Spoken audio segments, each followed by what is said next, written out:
Welcome back to the darkness. Today's story isn't just a tale, it's a living nightmare. This chilling event happened in the misty hills of Kagrachari in 2017, a place where ancient secrets sometimes refuse to stay buried. We begin with Sohan, a bright, ambitious student facing immense financial pressure. Finding affordable housing was a desperate necessity for his education. His search led him to a dilapidated building, the cheap hostel. The rent was impossibly low, a welcome relief from the constant financial strain. But there's always a hook. If a deal looks too good to be true, it's because someone or something is waiting for you on the other side. Now, we dive into the terror. Sohan settles into his room, unaware that the building itself is a cage for something deeply sinister.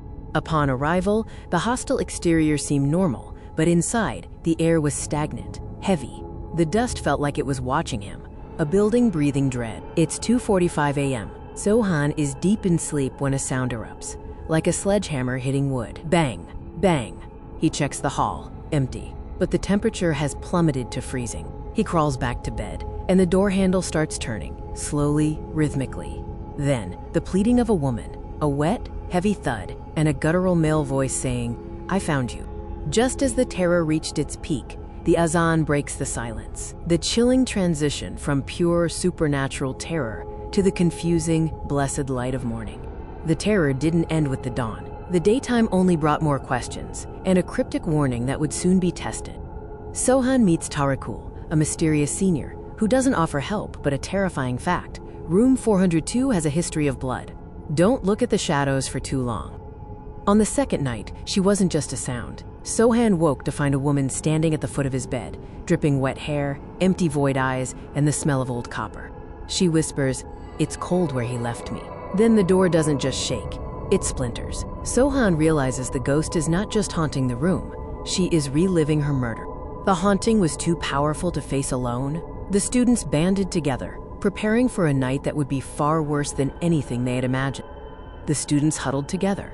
Karim, the skeptic, mocked them, assuring them it was just old pipes and wind. The silence that followed was louder than any scream. A sudden crash from Karim's room. They found him contorted at impossible angles. His voice was a horrific blend, a sobbing woman and a roaring beast. Through Karim, the entity revealed her tragic story: a bride, a jealous husband, and a hidden body within the very walls of the cheap hostel. A local healer arrived, beginning the ritual.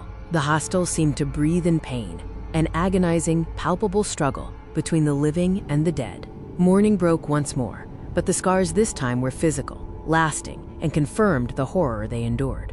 Sohan found them on his arms, perfectly formed blue finger marks. He was seconds away from being the next victim, seconds away from joining her silence. Sohan left Kagrachari, and his grandfather finally admitted the truth. The owner vanished years ago after his wife ran away. Some places are monuments for the dead. Sleep well, if you can.